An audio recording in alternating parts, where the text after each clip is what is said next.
Hello, everyone. It's Desi, and it's still National Women's History Month, and I am still reading picture books, middle grade books, and nonfiction books all about the lives of Black girls and Black women. So, I have three titles to share with you today. The first title that I would like to share with you is called How Do You Spell Unfair? Magnolia Cox and the National Spelling Bee. Is written by Carole Boston Weatherford and illustrated by Frank Morrison. So, Magnolia Cox is the first African American girl to win the spelling bee in Akron, Ohio. Now, she beats over 100,000 kids in order to win this prize, and it gets her entry into the National Spelling Bee, which is the Scripps Spelling Bee that we're all pretty familiar with. It was really an anomaly because until 1936, it had been nearly 28 years since an African American girl or anyone of African American descent had tried to get to the Scripps Spelling Bee.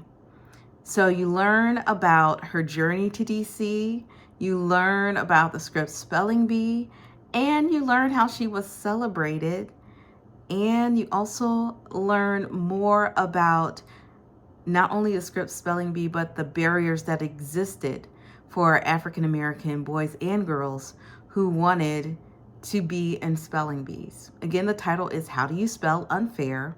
Magnolia Cox and the National Spelling Bee, written by Carole Boston Weatherford and illustrated by Frank Morrison. The next title that I have for you is Out of My Heart. Is written by Sharon Draper. Now, it is the sequel to Out of My Mind.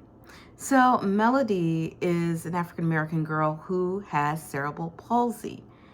And in Out of My Mind, she decides to join a trivia team, but her teammates don't believe she's actually as smart as she is simply because she has a disability. Well, in Out of My Heart, Melody is growing up and she wants autonomy. She wants to be able to make some decisions herself. And one of those decisions is to go to a camp that is for people who have disabilities. So it's about growing up. It's about how you see yourself and making friends with people who are different from you in personality and mindset. Again, the title is Out of My Heart, written by Sharon Draper. The final title that I have for you today is Black Liturgies. Prayers, Poems, and Meditations for Staying Human. It's written by Cole Arthur Riley. Now, Cole Arthur Riley has a website called Black Liturgies that is amazing. And she's a poet, an excellent writer, and her work on contemplation really centers Black people and the Black body and reconnecting with our own divinity and dignity. So I would like to share one prayer with you from this book. And it is called For Decolonizing Your Interior Landscape. God who reclaims. One moment we are free, jaws unclenched and at home with ourselves. Then without warning, a wind passes through us, sending 1,000 tiny uncertainties ricocheting through our inner worlds. We question our beauty, our power and memory. We grow suspicious of love and feel foolish for our hope. Remind us that it's not our fault. Let us remember that a society constructed by the oppressor never wanted us free. We've been conditioned toward a very particular form of seeing. We have been indoctrinated into the illusion that says white is pure and black is sinful.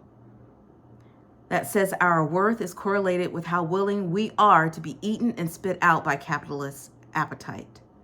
That says power is measured by the force with which we take someone else's agency. Travel with us into our interior worlds, reclaiming every site that has been colonized, every location of internalized hatred and dishonor. Take us home to ourselves and let us remember what it feels like to say our own names with the reverence they demand. Take us home. Amen. I hope you're well. I hope you're safe. I hope you're doing something good for yourself and for others. I sincerely hope that you're going to go to your library and pick up some of these books, or that you're going to go to your independent bookstore and pick up some of these books. I sincerely hope that you are celebrating women, that you're celebrating Black history, and that you're celebrating yourself. Thank you so much for listening.